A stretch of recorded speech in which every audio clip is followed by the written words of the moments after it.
Welcome to this episode of the Harpreet Singh show. ਤੁਹਾਡਾ ਮੇਰਾ ਸਾਥ ਹੋਇਆ ਕਰਦਾ ਜੀ ਮੰਡੇ ਟੂ ਫਰਾਈਡੇ ਸਵੇਰੇ 7 ਤੋਂ ਲੈ ਕੇ 8 ਵਜੇ ਤੱਕ, ਮੰਡੇ ਟੂ ਥਰਸਡੇ ਰਾਤ ਨੂੰ 10 ਤੋਂ ਲੈ ਕੇ 11 ਵਜੇ ਤੱਕ ਅਤੇ ਸੈਟਰਡੇ ਨੂੰ ਦੁਪਹਿਰ 2 ਤੋਂ ਲੈ ਕੇ 3 ਵਜੇ ਤੱਕ ਅਤੇ ਰਾਤ 8 ਤੋਂ ਲੈ ਕੇ 9 ਵਜੇ ਤੱਕ। ਹਮੇਸ਼ਾ ਹੀ ਸਾਡੀ ਇਹ ਕੋਸ਼ਿਸ਼ ਰਹਿੰਦੀ ਹੈ ਕਿ ਤੁਹਾਡੇ ਨਾਲ ਉਹਨਾਂ ਇਸ਼ੂਜ਼ ਬਾਰੇ ਡਿਸਕਸ਼ਨ ਕੀਤੀ ਜਾਏ ਜਿਹੜੀ ਕਿ ਤੁਹਾਡੇ ਵਾਸਤੇ ਲਾਹੇਵੰਦ ਹੋਣ, ਹੋਵੇ ਭਾਵੇਂ politics, economics, sports, lifestyle, health issues ਜਾਂ ਫਿਰ ਸਪਿਰਿਚੁਅਲਿਟੀ। ਸਾਡਾ ਫੋਕਸ ਰਹਿੰਦਾ ਕਿ ਉਹਨਾਂ ਸ਼ਖਸੀਅਤਾਂ ਨੂੰ ਮੁਲਾਕਾਤ ਕਰਵਾਈ ਜਾਏ ਤੁਹਾਡੀ ਜਿਹੜੇ ਕਿ ਤੁਹਾਨੂੰ ਕੁਝ ਇਨਫੋਰਮੇਸ਼ਨ ਦੇ ਸਕਣ। ਅੱਜ ਡਿੰਪਲ ਰਿਆਤ ਜਿਹੜੇ ਕਿ ਇੱਕ ਸਪਿਰਿਚੁਅਲਿਸਟ ਨੇ ਸਾਡੇ ਨਾਲ ਗੱਲਬਾਤ ਕਰਨਗੇ ਵੈਲਿਊ ਆਫ ਡਿਟੈਚਮੈਂਟ। ਆਮ ਤੌਰ 'ਤੇ ਅਸੀਂ ਸੁਣਿਆ ਸਾਨੂੰ ਕਿਸੇ ਵੀ ਚੀਜ਼ ਨਾਲ ਅਟੈਚ ਨਹੀਂ ਹੋਣਾ ਚਾਹੀਦਾ, ਪਰ ਕਿਉਂ ਡਿਟੈਚਮੈਂਟ ਜਿਹੜੀ ਹੈ ਉਸ ਦੀ ਇੰਪੋਰਟੈਂਸ ਹੈ ਅਤੇ ਕਿਸ ਤਰੀਕੇ ਨਾਲ ਉਸਨੂੰ ਆਪਾਂ ਇਨਕੋਰਪੋਰੇਟ ਕਰਨਾ ਹੈ, ਔਰ ਇਸ ਬਾਰੇ ਗੱਲਬਾਤ ਕਰਦੇ ਹਾਂ ਡਿੰਪਲ ਰਿਆਤ ਨਾਲ। Dimple ji welcome to programme. Thank you Harpreet ji. So ਜਦੋਂ ਅਸੀਂ ਗੱਲ ਕਰਦੇ ਹਾਂ ਡਿਟੈਚਮੈਂਟ ਦੀ, ਪਹਿਲਾਂ ਤਾਂ ਡਿਟੈਚਮੈਂਟ ਹੁੰਦੀ ਕੀ ਹੈ? ਕੀ ਕਿਸੇ ਚੀਜ਼ ਤੋਂ ਮੂੰਹ ਵੱਟ ਲੈਣਾ, ਕੀ ਇਹ ਡਿਟੈਚਮੈਂਟ ਹੈਗੀ ਹੈ? ਕਿਉਂ ਇੰਨਾ ਐਮਫਸਿਸ ਦਿੱਤਾ ਜਾਂਦਾ ਕਿ ਡਿਟੈਚ ਤੁਸੀਂ ਹੋਵੋ ਚੀਜ਼ਾਂ ਤੋਂ ਜਾਂ ਬੰਦਿਆਂ ਤੋਂ ਜਾਂ ਕਿਸੇ ਕੋਈ ਵੀ ਜਿਹੜੀ ਸਿਚੁਏਸ਼ਨ ਹੈਗੀ ਹੈ। So how can that bring peace to us?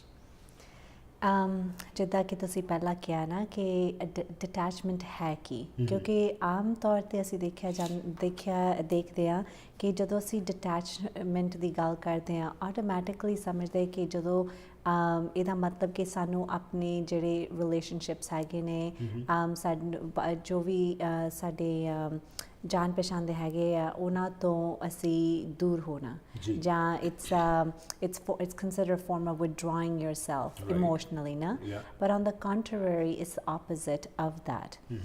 Detachment ਦਾ ਮਤਲਬ in spirituality really ਕੀ ਹੈਗਾ ਆ ਕਿ ਤੁਸੀਂ ਇਨਸਾਨਾਂ ਤੋਂ ਦੂਰ ਨਹੀਂ ਹੋਣਾ। ਹਾਊਐਵਰ ਜਿਹੜੇ ਇੰਪੈਕਟ ਹੈਗੇ ਸਿਚੁਏਸ਼ਨਸ ਦੇ ਸਾਡੇ ਰੋਜ਼ਮਰਾ ਦੀ ਜ਼ਿੰਦਗੀ ਦੇ ਵਿੱਚ ਅਸੀਂ ਜੋ ਵੀ ਕਰਦੇ ਆ ਉਹਨਾਂ ਦੇ ਆਊਟਕਮ ਜੋ ਹੈਗਾ ਆ ਉਹਦੇ ਇੰਪੈਕਟ ਤੋਂ ਆਪਣੇ ਆਪ ਨੂੰ ਸ਼ੀਲਡ ਕਰਨਾ ਨਾ। ਸੋ ਜਦੋਂ ਅਸੀਂ ਡਿਟੈਚਮੈਂਟ ਨੂੰ ਪ੍ਰੈਕਟਿਸ ਕਰਦੇ ਹਾਂ ਅਸੀਂ ਐਕਚੁਅਲੀ ਹੋਰ ਆਪਣੇ ਅੰਦਰ ਦੀ ਜਿਹੜੀ ਪਿਆਰ ਦੀ ਸ਼ਕਤੀ ਹੈਗੀ ਆ ਜਾਂ ਸ਼ਾਂਤੀ ਦੀ ਸ਼ਕਤੀ ਹੈਗੀ ਆ ਉਹਨੂੰ ਹੋਰ ਡਿਵੈਲਪ ਕਰਦੇ ਹਾਂ। On the contrary why? Because ਹੁਣ ਜਦੋਂ ਅਸੀਂ ਲੈਸੇ ਫਰਜ਼ ਕਰੋ ਕਿ ਕੋਈ ਸਿਚੁਏਸ਼ਨ ਆਉਂਦੀ ਆ, ਕਿਸੇ ਦੇ ਨਾਲ ਅਣਬਣ ਹੁੰਦੀ ਆ, ਅਸੀਂ ਉਸ ਇਨਸਾਨ ਦੇ ਨੂੰ ਫੇਸ ਕਰਨਾ ਸ਼ੁਰੂ ਕਰ ਦਿੰਦੇ ਹਾਂ ਨਾ। Then we go into emotional turmoil. Whereas ਜੇ ਅਸੀਂ ਉਸ situation ਨੂੰ ਦੇਖੀਏ for what it is, as it is, rather than attaching our emotion or our outcome with the individual, then we're able to face the situation a lot more accurately. So basically ਤੁਹਾਡਾ ਕਹਿਣ ਦਾ ਮਤਲਬ ਕਿ emotionally ਤੁਸੀਂ involve ਨਾ ਹੋ, ਆਪਣੀ ਜਿਹੜੀ ਤੁਹਾਡੀ ਉਸ ਸਮੇਂ ਥਾਟ ਪ੍ਰੋਸੈਸ ਹੈਗਾ ਤੁਸੀਂ ਉਸ ਨੂੰ ਵਿਡਰਾਅ ਕਰੋ ਸਿਚੁਏਸ਼ਨ ਤੋਂ। It's almost like becoming a detached observer. It's looking at the situation ਜੋ ਵੀ ਹੈਗੀ ਆ ਉਹਨੂੰ ਦੇਖਣਾ ਔਰ ਉਹਨੂੰ ਪਰਖਣਾ ਨਾ, rather than ਕਿ ਜੋ ਸਿਚੁਏਸ਼ਨ ਹੈਗੀ ਆ ਉਹ ਕਿਉਂ ਹੋਈ, ਕਾਹਤੇ ਹੋਈ, ਕਿੱਦਾਂ ਹੋਈ। Emotionally, exactly as you said, ਆਪਣੇ ਆਪ ਨੂੰ emotionally involve ਕਰਨ ਦੇ ਨਾਲੋਂ use your spiritual and your intelligence as to really accurately discern situation ਹੈ ਕੀ ਆ। Let's go for N example, because ਰੋਜ਼ਮਰਾ ਜ਼ਿੰਦਗੀ 'ਚ ਬਹੁਤ ਸਾਰੀਆਂ ਸਿਚੁਏਸ਼ਨਸ ਜਦੋਂ ਹੁੰਦੀਆਂ ਨੇ ਤਾਂ ਆਫ ਕੋਰਸ ਅਸੀਂ ਕੁਝ ਸਾਡੇ ਨਾਲ ਉਹ ਜਿਸ ਤਰ੍ਹਾਂ ਅਸੀਂ ਚਾਹੁੰਦੇ ਨਾ ਹੋਵੇ, ਕੋਈ ਵਿਅਕਤੀ ਨਾ ਬਿਹੇਵ ਕਰੇ ਜਾਂ ਕੋਈ ਵਿਅਕਤੀ ਦੀ ਆਪਣੀ ਕੋਈ ਇੱਕ ਇੰਡੀਵਿਜੂਅਲ ਥਾਟ ਅੱਗੇ ਆ ਜਾਏ, we want to give prominence to our own thought. ਅਸੀਂ ਚਾਹੁੰਦੇ ਕਿ ਅਸੀਂ ਜੋ ਅਸੀਂ ਸੋਚ ਰਹੇ ਹਾਂ ਉਹੀ ਸਹੀ ਹੈ। ਉਹਦੇ ਨਾਲ ਰਿਲੇਸ਼ਨਸ ਕਈ ਵਾਰੀ ਵਿਗੜ ਵੀ ਜਾਂਦੇ ਨੇ। ਮਿਸਾਲ ਦੇ ਤੌਰ ਦੇ ਉੱਤੇ ਕਈ ਵਾਰੀ ਵੀ ਟੇਕ ਥਿੰਗਸ ਫॉर ਗ੍ਰਾਂਟਡ। ਠੀਕ ਹੈ ਜੀ, ਅਸੀਂ ਇੱਕ ਦੂਸਰੇ ਨੂੰ ਜਾਣਦੇ ਹੈਗੇ ਹਾਂ, ਮੇਰੀ ਐਕਸਪੈਕਟੇਸ਼ਨਸ ਹੈਗੀਆਂ ਤੁਹਾਡੇ ਤੋਂ, ਜੇ ਉਹ ਐਕਸਪੈਕਟੇਸ਼ਨਸ ਪੂਰੀਆਂ ਨਾ ਹੋਣ ਤਾਂ ਫਿਰ ਮੈਂ ਕਈ ਵਾਰੀ ਵਿਡਰਾ ਵੀ ਕਰ ਜਾਂਦਾ ਜਾਂ ਫਿਰ ਮੈਂ ਰਿਜ਼ੈਂਟਮੈਂਟ ਵਿੱਚ ਚਲੇ ਜਾਂਦਾ। ਠੀਕ, so let's take for example ਕੋਈ ਫਾਈਟ ਹੋ ਗਈ ਹੈਗੀ। ਹੁਣ ਗਲਤੀ ਕਿਹਦੀ ਹੈ? ਬਿਕੋਜ਼ ਮੈਂ ਤਾਂ ਆਫ ਕੋਰਸ ਸੋਚਾਂਗਾ ਕਿ ਮੈਂ ਹੀ ਠੀਕ ਹੈਗਾ, ਤੁਸੀਂ ਸੋਚੋਗੇ ਮੈਂ ਠੀਕ ਹਾਂ, ਉਹਦੇ ਨਾਲ ਉਹ ਖਰਾਬੀ ਹੋ ਜਾਏਗੀ, ਵੱਧਦੀ ਜਾਏਗੀ। ਸੋ ਉਸ ਨੂੰ ਕਿਵੇਂ ਡੀਲ ਕਰਨਾ ਤੁਸੀਂ? ਮੋਸਟ ਇੰਪੋਰਟੈਂਟਲੀ ਇਹ ਆ ਜਾਂਦੀ ਜਿੱਦਾਂ ਤੁਸੀਂ ਕਿਹਾ ਕਿ ਅਸੀਂ ਹਮੇਸ਼ਾ ਆਪਣਾ ਹੀ ਆਪਣੀ ਸਾਈਡ ਦੇਖਦੇ ਹਾਂ ਔਰ ਨੈਚੁਰਲੀ ਅਸੀਂ ਸਮਝਦੇ ਹਾਂ ਕਿ ਜੋ ਅਸੀਂ ਕਰ ਰਹੇ ਹਾਂ ਸਹੀ ਹੈਗਾ ਆ। ਸੋ ਜੇ ਇਹੀ ਅੰਡਰਸਟੈਂਡਿੰਗ ਲੈ ਕੇ ਅਸੀਂ ਦੇਖੀਏ ਕਿ ਜੇ ਦੂਸਰਾ ਜੋ ਕਰ ਰਿਹਾ ਆ ਉਹ ਵੀ ਆਪਣੇ ਵੱਲੋਂ ਸਹੀ ਆ, well let me understand ਕਿ ਦੂਸਰਾ situation like what is it that the other person is basically coming from, ਉਹਨਾਂ ਨੂੰ ਸਮਝਣਾ, ਜੀ। ਉਹਨਾਂ ਦੀ ਗੱਲ ਸੁਣਨੀ ਔਰ ਸੁਣ ਕੇ ਉਸ ਨੂੰ apne, then you understand yourself कि okay, well that person is coming from that perspective, but at the same time मैं situation nu as side to देखने ना, so that understanding, that looking into the details, actually being open to wanting to understand that is a form of detachment ना. So ਉਹਦੇ ਨਾਲ ਕੀ ਹੋ ਜਾਂਦਾ ਹੈ ਕਿ ਹੁਣ rather than blaming, holding resentment again towards one another, at least ਤੁਸੀਂ ਆਪਣੇ ਆਪ ਨੂੰ understand ਕਰਦੇ ਕਿ okay, this is how I feel, this is what I expect, but at the same time I also understand now कि दूसरे इंसान ਦੀ capabilities ਜਿਹੜੀਆਂ ਹੈਗੇ ਨੇ, they're not as to my expectation. You understand and you're able to accept that person for as they are. ਨਾ for example ਜ਼ਿਆਦਾਤਰ ਕਾਤੇ ਆਪਣੇ ਰਿਸ਼ਤੇ ਦੇ ਵਿੱਚ ਅਣਬਣ ਹੁੰਦੀ ਹੈ because ਜਿੱਦਾਂ ਤੁਸੀਂ ਕਿਹਾ ਕਿ we expect a person to be a certain way.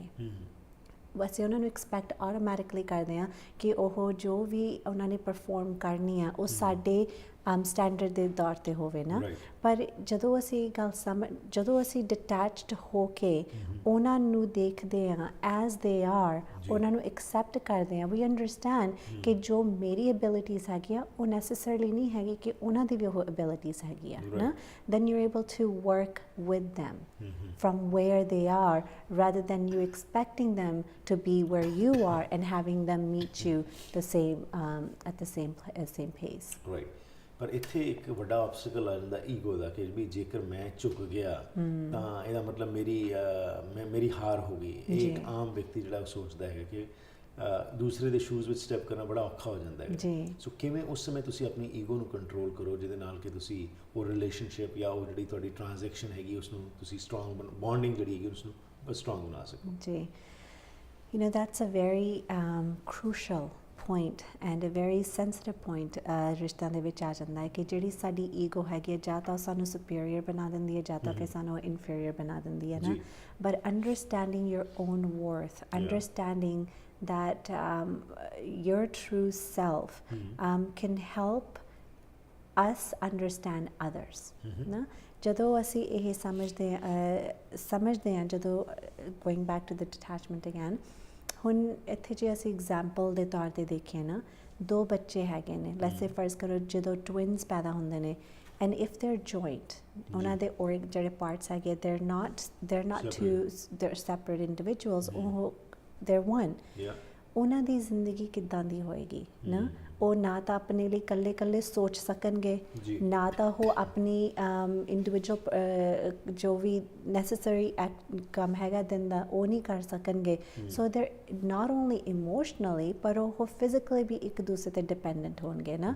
So that brings about a lot of tension within them. ਸੋ ਇੱਦਾਂ ਹੀ ਅਸੀਂ ਆਪਣੀ ਜ਼ਿੰਦਗੀ ਅੱਜ ਰੋਜ਼ ਜੀ ਰਹੇ ਹਾਂ, ਚਾਹੇ ਉਹ ਸਾਡੇ ਪਰਸਨਲ ਰਿਲੇਸ਼ਨਸ਼ਿਪਸ ਦੇ ਵਿੱਚ ਹੋਵੇ, ਚਾਹੇ ਸਾਡੇ ਪ੍ਰੋਫੈਸ਼ਨਲ ਰਿਲੇਸ਼ਨਸ਼ਿਪ ਦੇ ਵਿੱਚ ਹੋਵੇ, even though physically we are separate being, but emotionally ਅਸੀਂ ਇੱਕ ਦੂਜੇ ਦੇ ਨਾਲ attached ਹੈਗੇ ਹਾਂ। ਸੋ ਬਿਕਾਜ਼ ਆਫ that attachment ਅਸੀਂ ਨਾ ਤਾਂ ਆਪਣੇ ਆਪ ਲਈ ਸੋਚ ਸਕਦੇ ਹਾਂ, ਨਾ ਤਾਂ ਅਸੀਂ ਦੂਸਰਿਆਂ ਦੇ ਲਈ ਸੋਚ ਸਕਦੇ ਹਾਂ, because everything is tangled up. ਸੋ ਜਦੋਂ ਅਸੀਂ ਉਹਨੂੰ ਹੁਣ ਸੈਪਰੇਟ ਕਰਕੇ ਦੇਖਦੇ ਹਾਂ, ਮੀਨਿੰਗ ਕਿ ਅਸੀਂ ਆਪਣੇ ਆਪ ਨੂੰ ਇੰਡੀਵਿਜੂਅਲੀ ਆਪਣੇ ਵੈਲਿਊਜ਼ ਨੂੰ, ਆਪਣੇ ਬਿਲੀਫ ਸਿਸਟਮਸ ਨੂੰ, ਆਪਣੇ ਜੋ ਸੰਸਕਾਰਾਂ ਨੂੰ, ਹੈਬਿਟਸ ਨੂੰ ਜਿੱਦਾਂ ਅਸੀਂ ਰਿਫੋਰਮ ਕਰਦੇ ਹਾਂ, ਉੱਦਾਂ ਅਸੀਂ ਦੂਸਰਿਆਂ ਨੂੰ ਵੀ ਅੰਡਰਸਟੈਂਡ ਕਰਦੇ ਹਾਂ। Let's go for a short break. ਫਿਰ ਵਾਪਸ ਆ ਕੇ ਤੁਹਾਡੇ ਤੋਂ ਜਾਣਨਾ ਚਾਹਾਂਗੀ ਕਿਉਂਕਿ ਕਿਹਾ ਜਾਂਦਾ ਕਿ ਜਿੱਥੇ ਸੰਬੰਧ ਹੋਣ ਉੱਥੇ ਹੀ ਬੰਦਾ ਗਿਲੇ ਕੱਢ ਸਕਦਾ ਹੈਗਾ, ਕਿਉਂਕਿ ਇਹ ਆਮ ਤੌਰ 'ਤੇ ਤੁਸੀਂ ਸੁਣਿਆ ਹੋਏਗਾ ਕਿ ਵਿਗਿਆਨੀ ਨੂੰ ਥੋੜ੍ਹਾ ਕੋਈ ਕਹਿੰਦਾ ਹੈਗਾ ਜਦੋਂ ਆਪਣੇ ਨਾਲ ਹੀ ਦੇ ਸ਼ਿਕਵੇ ਹੁੰਦੇ ਨੇ, ਗਿਲੇ ਸ਼ਿਕਵੇ ਹੁੰਦੇ ਨੇ। ਸੋ ਉਹ ਗਿਲੇ ਸ਼ਿਕਵੇ ਇੱਕ ਵੱਖਰਾ ਇਜ਼ਹਾਰ ਹੈ, ਲੇਕਿਨ ਉਹ ਕਈ ਵਾਰੀ ਬੜੇ ਪ੍ਰੀਡੋਮੀਨੇਟ ਕਰ ਜਾਂਦੇ ਨੇ ਤੁਹਾਡੇ ਰਿਲੇਸ਼ਨਸ ਉੱਤੇ, ਜਿਹਦੇ ਨਾਲ ਕਿ ਰਿਲੇਸ਼ਨ ਇੰਸਟੈਡ ਆਫ ਸਟਰੈਂਥਨਿੰਗ ਉਹ ਕਈ ਵਾਰੀ ਹੋਰ ਵੇਜ਼ ਜਿਹੜੇ ਨੇ ਪਾਰਟ ਵੀ ਹੋ ਜਾਂਦੇ ਨੇ। ਇਹਦੇ ਬਾਰੇ ਤੁਹਾਡੇ ਨਾਲ ਗੱਲਬਾਤ ਕਰਦੇ ਇਸ ਛੋਟੀ ਜਿਹੀ ਬ੍ਰੇਕ ਤੋਂ ਬਾਅਦ। ਜੀ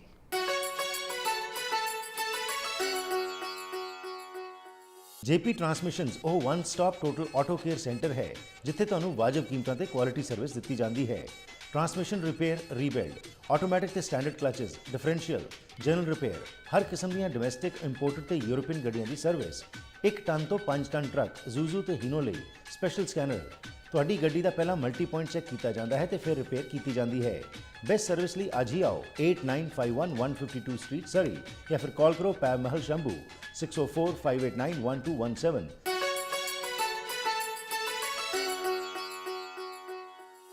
Once again, welcome back to the program. मेरे साथ दे रहे हैं डिम्पल रियात ਜਿਹੜੇ ਕਿ ਇੱਕ ਸਪਿਰਿਚੁਅਲਿਸਟ ਨੇ ਤੇ ਗੱਲਬਾਤ ਚੱਲ ਰਹੀ ਹੈ ਡਿਟੈਚਮੈਂਟ ਦੀ। ਜਿਸ ਤਰ੍ਹਾਂ ਬ੍ਰੇਕ ਤੋਂ ਪਹਿਲਾਂ ਨੇ ਦੱਸਿਆ ਕਿ ਕਈ ਵਾਰੀ ਅਸੀਂ ਡਿਟੈਚਮੈਂਟ ਦਾ ਜਿਹੜਾ ਕਨਸੈਪਟ ਹੈਗਾ ਉਸ ਨੂੰ ਸਮਝ ਨਹੀਂ ਸਕਦੇ ਤੇ ਅਸੀਂ ਸਮਝਦੇ ਵਿਡਰਾ ਕਰਨਾ ਕਿਸੇ ਚੀਜ਼ ਤੋਂ।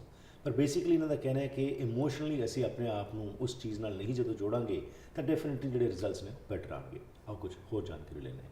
ਸੋ ਬ੍ਰੇਕ ਤੋਂ ਪਹਿਲਾਂ ਜਿਸ ਤਰ੍ਹਾਂ ਗਿਲੇ ਸ਼ਿਕਵੇ ਦੀ ਗੱਲ ਚੱਲ ਰਹੀ ਸੀ ਕਿ ਆਪਣੇ ਨਾਲ ਹੀ ਹੁੰਦੇ ਨੇ, ਬੇਗਾਨੇ ਨਾਲ ਥੋੜ੍ਹਾ ਹੁੰਦੇ ਨੇ। ਹਾਂਜੀ, ਉਹ ਇੱਕ ਵੱਖਰਾ ਕਨਸੈਪਟ ਆ ਜਾਂਦਾ। ਪਰ ਅਗੇਨ ਉਹਦੇ ਜਦੋਂ ਵਨਸ ਯੂ ਸਟਾਰਟ ਕਲੇਮਿੰਗ ਕਿ ਬਈ ਤੁਹਾਡਾ ਹੱਕ ਹੈਗਾ ਕਿਸੇ ਦੇ ਉੱਤੇ, ਤੁਸੀਂ ਜਿਤਾ ਰਹੇ ਹੋ ਜਾਂ ਤੁਸੀਂ ਸਮਝ ਰਹੇ ਹੋ ਕਿ ਇਹ ਆਪਣਾ ਹੈਗਾ, ਕਿ ਉੱਥੇ ਵੀ ਇਹ ਡਿਟੈਚਮੈਂਟ ਦਾ ਜਿਹੜਾ ਇਹ ਕਨਸੈਪਟ ਜਿਹਦੇ ਬਾਰੇ ਅਸੀਂ ਡਿਸਕਸ਼ਨ ਕਰ ਰਹੇ ਹਾਂ ਇਹ ਵੀ ਕੋਈ ਰੋਲ ਪਲੇ ਕਰ ਸਕਦਾ ਆਪਣਾ? ਐਬਸੋਲੂਟਲੀ। ਇਹ ਐਕਚੁਅਲੀ ਇਹਨਾਂ ਸਿਚੁਏਸ਼ਨਸ ਦੇ, ਇਹਨਾਂ ਰਿਲੇਸ਼ਨਸ ਦੇ ਵਿੱਚ ਸਭ ਤੋਂ ਵੱਡਾ ਰੋਲ ਪਲੇ ਕਰ ਸਕਦਾ, ਕਿਉਂਕਿ ਅਸੀਂ ਆਪਣੇ ਆਪ ਨੂੰ ਨਾ ਜੋ ਵੀ ਅਸੀਂ ਕੰਮ ਕਰਦੇ, ਚਾਹੇ ਚੰਗਾ ਚਾਹੇ ਮਾੜਾ, ਅਸੀਂ so many ways we want to give ourselves the go that it's okay to do so. No? So similarly ਜਦੋਂ ਆਉਂਦੀ ਹੈ ਰਿਸ਼ਤਿਆਂ ਦੇ ਵਿੱਚ ਸਮਝਾਉਣ ਦੀ ਜਾਂ ਦੱਸਣ ਦੀ ਗੱਲ, ਅਸੀਂ ਹਮੇਸ਼ਾ ਉਹਨੂੰ ਪੈਕੇਜ ਕਰ ਦਿੰਦੇ beautifully with love. Because I love you, I do what I do. Because I love you, I want you to be safe and protected. ਪਰ ਸਾਡੇ ਜਿਹੜੇ ਇੰਟੈਂਸ਼ਨਸ ਹੈਗੀ ਹੈ, ਯੈਸ ਉਹ ਜੈਨੂਇਨ ਹੈਗੀ ਨੇ, ਪਰ ਸਾਡੀ ਜਿਹੜੀ ways of doing it, that is attachment. And attachment equals nothing else but expectation. Expectation ultimately leads to suffering and hurt. Right. And ਅਸੀਂ ਇਹੀ ਤਾਂ ਐਕਸਪੀਰੀਅੰਸ ਅੱਜ ਕਰ ਰਹੇ ਆਪਣੀ ਰਿਲੇਸ਼ਨਸ਼ਿਪਸ ਦੇ ਵਿੱਚ ਨਾ, ਔਰ ਆਪਣੇ ਆਪ ਦੇ ਨਾਲ ਵੀ। We have attachment to ourselves more than anybody else. We have an attachment to our belief systems, our way of doing things, even our own bodies. ਨਾ ਸੋ ਜਦੋਂ ਅਸੀਂ ਜ਼ਿਆਦਾਤਰ ਸਫਰਿੰਗ ਤਾਂ ਉਸੇ ਕਾਰਨ ਕਰਦੇ ਹਾਂ ਨਾ। ਪਰ ਜੇ ਅਸੀਂ ਆਪਣੀ ਰਿਲੇਸ਼ਨਸ਼ਿਪਸ ਦੇ ਵਿੱਚ ਉਸ ਜੈਨੂਇਨ ਪਿਆਰ ਨੂੰ ਲੈ ਕੇ ਆਈਏ, ਜਿਹੜੀ ਕਿ ਸਾਡੀ ਮੋਟਿਵ ਹੈਗਾ ਆ ਜਾਂ ਇੰਟੈਂਸ਼ਨ ਹੈਗਾ ਰਿਲੇਸ਼ਨਸ਼ਿਪਸ ਦੇ ਵਿੱਚ ਨਾ, ਤੇ ਉਹ ਜਿਹੜਾ ਪਿਆਰ ਹੈਗਾ ਆ that leads to freedom. That leads to a sense of freedom of allowing that person to be who they really are and what they really are. ਤੇ ਉਹਨਾਂ ਨੂੰ ਉਸ ਆਪਣੇ ਆਪ ਨੂੰ ਜੈਨੂਇਨ ਸੈਲਫ ਨੂੰ ਐਕਸਪ੍ਰੈਸ ਕਰਨ ਦੀ ਸਪੇਸ ਦੇਣ ਦੇ ਲਈ ਨਾ।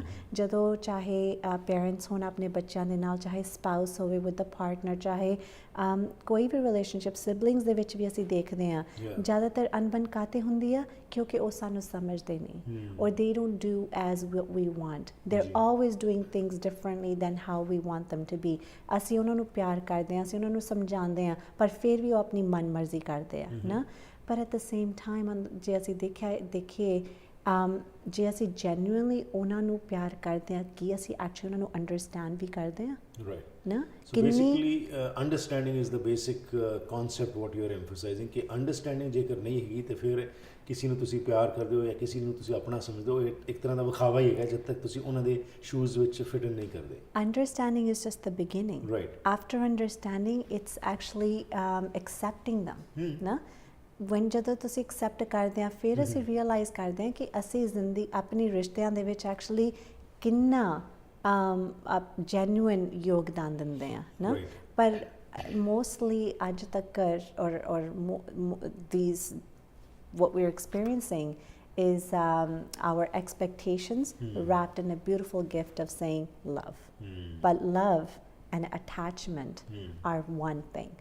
Sorry, opposite. Absolutely. So love and detachment is one thing. Because ਜਦੋਂ ਤੁਸੀਂ detached ਹੁੰਦੇ, like for example ਜਦੋਂ just simple example ਜੇ ਅਸੀਂ ਦੇਖਦੇ ਹਾਂ ਬੱਚੇ ਔਰ ਪੇਰੈਂਟਸ ਦੇ ਵਿੱਚ ਨਾ, ਸਾਡੀ ਜਿਹੜੀ ਅੱਜ ਦੇ ਬੱਚੇ ਹੈਗੇ, ਜਨਰੇਸ਼ਨ ਹੈਗੇ ਆ, they're leading a different life. They have a different understanding of ਜੋ ਉਹਨਾਂ ਨੂੰ ਬਾਹਰੋਂ ਦਿਸਦਾ ਹੈ ਜਾਂ ਸਾਡੇ ਆਪਣੇ ਜਦੋਂ ਘਰ ਆਉਂਦੇ ਆ ਘਰ ਦੇ ਵਿੱਚ ਵੈਲਿਊਜ਼ ਜਿਹੜੇ ਹੈਗੇ ਨਾ। ਸੋ ਜੇ ਐਜ਼ ਪੇਰੈਂਟਸ ਅਸੀਂ ਅਟੈਚਡ ਹੈਗੇ ਆ ਆਪਣੇ ਵੈਲਿਊਜ਼ ਨਾਲ, ਆਪਣੇ ਕਲਚਰ ਨਾਲ, ਕਿ ਅਸੀਂ ਆਪਣੇ ਬੱਚਿਆਂ ਨੂੰ ਦੇਣਾ ਆ। ਐਂਡ ਯੈਸ ਐਬਸੋਲੂਟਲੀ ਦੇਣਾ ਵੀ ਚਾਹੀਦਾ, because that's what will help them to develop into the individuals. But at the same time ਜੇ ਅਸੀਂ ਉਸ ਐਂਡ ਰਿਜ਼ਲਟ ਦੇ ਨਾਲ ਅਟੈਚਡ ਨਾ ਹੋਈਏ ਜੀ। ਪਰ ਇਹ ਜੇ ਅੰਡਰਸਟੈਂਡਿੰਗ ਦੇ ਨਾਲ ਉਹਨਾਂ ਨੂੰ ਗਾਈਡ ਕਰੀਏ, ਉਹਨਾਂ ਨੂੰ ਨੌਲੇਜ ਦੇਈਏ, ਉਹਨਾਂ ਨੂੰ ਐਗਜ਼ਾਮਪਲਸ ਦੇਈਏ ਤਾਂ ਕਿ ਉਹ ਉਸ ਚੋਇਸਿਸ ਨੂੰ ਜਦੋਂ ਦੇਖਦੇ ਆ ਆਪਣੀ ਡਿਸੀਜਨਸ ਨੂੰ ਫਿਲਟਰ ਕਰਨ, ਖੁਦ ਕਰਨ ਨਾ। ਰਾਈਟ, ਪਰ ਇੱਥੇ ਹੁਣ ਆ ਜਾਂਦੀ ਗੱਲ, ਜੇਕਰ ਜਿਸ ਤਰ੍ਹਾਂ ਆਮ ਤੌਰ ਤੇ ਅਸੀਂ ਅੱਜ ਗੱਲਾਂ ਕਰਦੇ ਹਾਂ ਕਿ ਜੀ ਅੱਜ ਕੱਲ੍ਹ ਦੇ ਬੱਚੇ ਤਾਂ ਬੜੇ ਇੰਡਿਫਰੈਂਟ ਹੈਗੇ ਨੇ, ਉਹਨਾਂ ਦਾ ਕੋਈ ਇੰਟਰਸਟ ਹੀ ਨਹੀਂ ਹੈਗਾ ਕਿਸੇ ਚੀਜ਼ ਦੇ ਵਿੱਚ, ਉਹ ਆਪਣੇ ਹੀ ਇੱਕ ਜੀਵਨ ਵਿੱਚ ਜੀ ਰਹੇ ਹੈਗੇ ਨੇ ਜੀ। ਸੋ ਕੀ ਫਿਰ ਇਹ ਡਿਟੈਚਮੈਂਟ ਵਾਲਾ ਜਿਹੜਾ ਅਸੀਂ ਜੋ ਗੱਲ ਕਰ ਰਹੇ ਹਾਂ ਕਿ ਪੇਰੈਂਟਸ ਫॉर ਐਗਜ਼ਾਮਪਲ, ਜਿਸ ਤਰ੍ਹਾਂ ਤੁਸੀਂ ਪੇਰੈਂਟਸ ਦਾ ਜ਼ਿਕਰ ਕੀਤਾ ਹੈਗਾ ਕਿ ਪੇਰੈਂਟਸ ਜੇਕਰ ਨਹੀਂ ਇੰਟਰਸਟ ਲੈਂਦੇ ਆਪਣੇ ਬੱਚਿਆਂ ਦੇ, of course Aam not saying ਕਿ ਇੰਟਰਸਟ ਨਹੀਂ ਲੈਣਾ ਚਾਹੀਦਾ, ਪਰ ਜੇਕਰ ਉਹ ਕਹਿਣ ਕਿ ਠੀਕ ਹੈ ਬੱਚਾ ਜਿਹੜਾ ਇੰਡਿਫਰੈਂਟ ਹੈ, ਜੋ ਮਰਜ਼ੀ ਆਪਣਾ ਕਰੀ ਜਾਏ, ਉਹ ਤਾਂ ਆਪਣਾ ਇਜ਼ ਲਿਵਿੰਗ, ਹੀ ਔਰ she is living their own life, ਉਸ ਸਮੇਂ ਫਿਰ ਇਹ ਕੰਟਰਡਿਕਟ ਨਹੀਂ ਹੋ ਜਾਏਗਾ ਕਿ ਇਹਦੇ ਜਿਹੜੇ ਮਾੜੇ ਰੈਪਰਕਸ਼ਨਸ ਹੋਣਗੇ ਕਿ ਬੱਚਾ ਜਿਹੜਾ ਹੈਗਾ, ਜਿਹੜਾ ਜੋ ਮਰਜ਼ੀ ਕਰੀ ਚੱਲੇ, ਤੇ ਪੇਰੈਂਟਸ ਜਿਹੜੇ ਹੈਗੇ ਨੇ ਕਿਉਂਕਿ ਉਹ ਡਿਟੈਚਡ ਨੇ ਉਸਦੇ ਐਕਸ਼ਨਸ ਤੋਂ, ਉਹ ਕਹਿੰਦੇ ਨੇ ਜੋ ਮਰਜ਼ੀ ਤੂੰ ਕਰੀ ਜਾ, ਭਾਵੇਂ ਉਹ ਜੇ ਜਿਤਾਉਣ ਦੀ ਕੋਸ਼ਿਸ਼ ਕਰਨਗੇ ਤਾਂ ਫਿਰ ਉਹ ਅਟੈਚ ਹੋ ਜਾਣਗੇ। But see, then that's not a true understanding of detachment. Detachment ਇਹ ਨਹੀਂ ਕਿ ਬੱਚਾ ਜੋ ਕਰਦਾ ਕਰੀ ਜਾਵੇ. That is being withdrawing yourself. That's being indifferent. Indifferent and detachment are two separate things. Right. ਨਾ ਜਿੱਦਾਂ ਅਸੀਂ ਕਹਿੰਦੇ ਆ ਕਿ determination ਤੇ stubbornness, even though stubbornness ਜਿਹੜੀ ਹੈਗੀ ਆ, it's a form of a determination, but when it's used too much to the negativity, it becomes stubbornness. Similarly, ਜਦੋਂ ਅਸੀਂ detachment ਨੂੰ ਲੈ ਕੇ ਗੱਲ ਕਰਦੇ ਆ, ਇੱਥੇ parenting ਤੇ ਆਉਂਦੀ ਆ, yes, we have to be involved in our children's life. Yes, we have to be very interested in their interest. ਪਰ ਇੱਥੇ ਕੀ ਆ ਜਾਂਦਾ ਕਿ ਅਸੀਂ ਆਪਣੇ ਇੰਟਰਸਟ ਨੂੰ ਆਪਣੇ ਬੱਚਿਆਂ ਤੇ in so many ways we want to lead them to that direction. So but ਜੇ understand ਕਰੀ ਕਿ okay, let me see ਮੇਰੇ ਬੱਚੇ ਦਾ ਇੰਟਰਸਟ ਕੀ ਹੈਗਾ ਆ, give them options. Right. And then ਜੇ ਉਹਨਾਂ options ਦੇ ਵਿੱਚ ਜੋ ਵੀ ਉਹ decide ਕਰਦੇ ਆ, even though it may not be your interest, Right. then you direct them towards that. Right. Na? But don't be, again, as Don't you said, be as wanting to make them do what you want instead of what they want. That's right. Great. That's right. It was a pleasure talking to you. Thank you very much for your perspective.